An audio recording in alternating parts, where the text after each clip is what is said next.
mudah-mudahan kita semuanya dalam keadaan sehat walafiat, ditambahkan rezekinya dan sukses selalu buat kita semuanya. Dalam kesempatan kali ini saya ingin mengucapkan terima kasih yang sebesar-besarnya kepada rekan-rekan semuanya yang sudah komen, yang sudah nonton, yang sudah like, yang sudah subscribe. Ingat ya, subscribe itu gratis rekan-rekan semuanya. Baik rekan-rekan semuanya, dalam kesempatan kali ini saya ingin menginformasikan terkait dengan banyak KPM PKH dan KPM BPNT yang sudah tidak mendapatkan bantuan lagi karena ada beberapa hal ya. Kira-kira apa saja yang menyebabkan KPM PKH dan KPM BPNT itu tidak mendapatkan bantuannya di tahap 4 atau mungkin di tahap terakhir ini.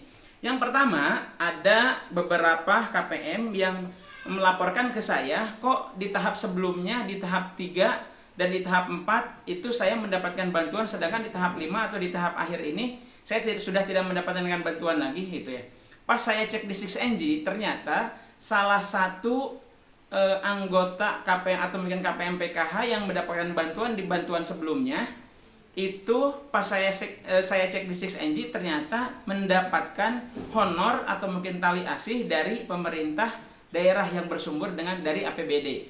Nah, jadi yang pertama itu poin yang pertama itu adalah jika ada keluarga penerima manfaat yang bekerja di salah satu instansi yang bersumber dari APBD atau mungkin APBN, walaupun itu tidak seberapa, kadang-kadang guru ya itu gajinya cuma 500.000 atau mungkin 600.000, 700.000, tapi itu bersumber dari APBD gitu kan, itu bersumber dari APBD dan itu terdeteksi oleh Kementerian Sosial atau mungkin di 6NG terdeteksi, dan itu akan secara langsung mengeluarkan tidak lagi menjadi KPM PKH atau mungkin KPM BPNT. Mengapa bisa terjadi? Karena konsep awalnya itu adalah jika ada KPM PKH atau mungkin KPM BPNT atau mungkin yang penerima bansos yang mendapatkan tali asih atau honor dari yang bersumber dari APBD atau mungkin APBN,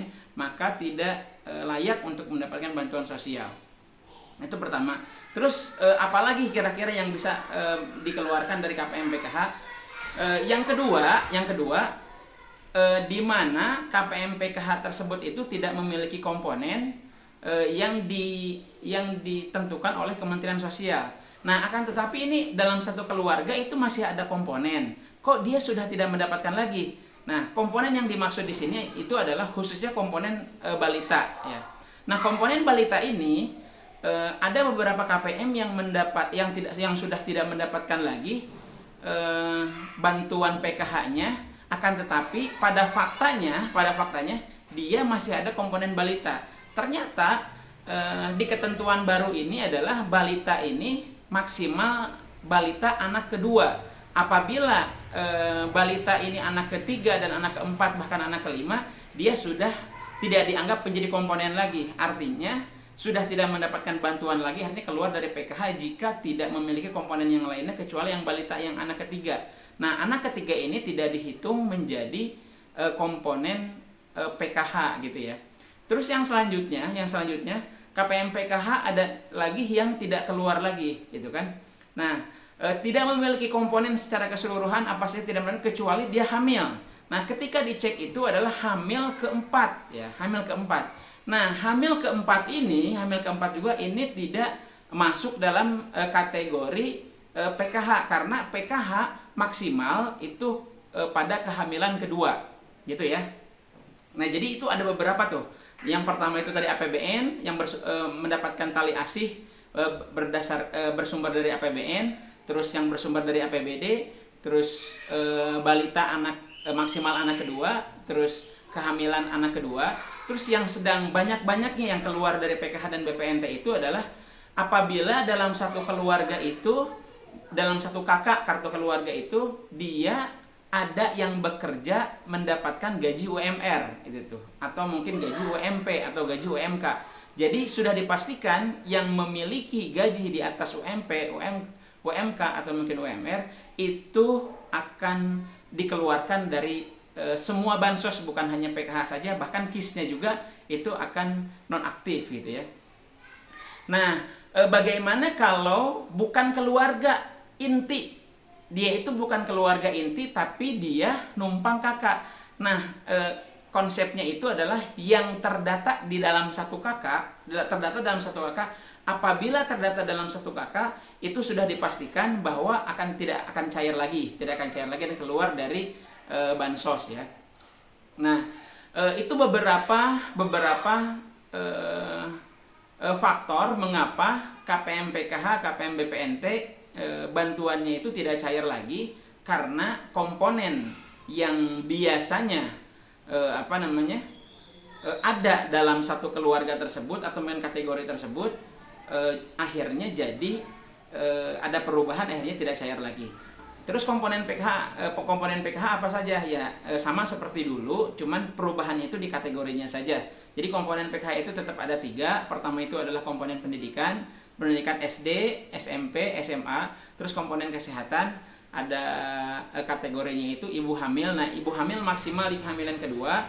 Terus balita dan lansia, balita itu adalah maksimal itu di balita yang kedua juga, anak yang kedua. Nah, terus yang ketiga itu adalah komponen kesejahteraan sosial, itu kategorinya itu kategori lansia dan disabilitas.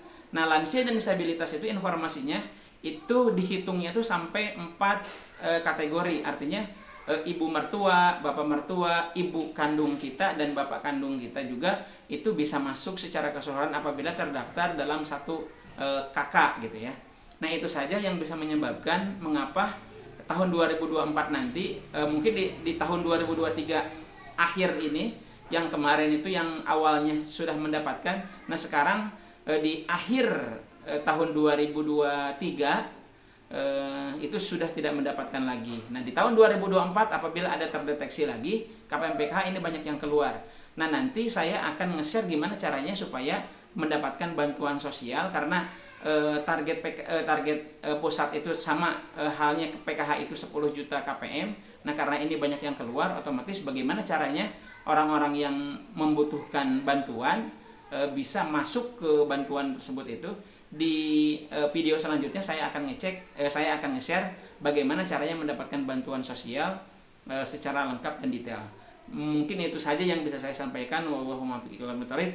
Jangan lupa subscribe ya, dukung channel Kang Firdo Official. Itu mudah-mudahan selalu semangat dalam menghadapi kehidupan. Terima kasih. Assalamualaikum warahmatullahi wabarakatuh.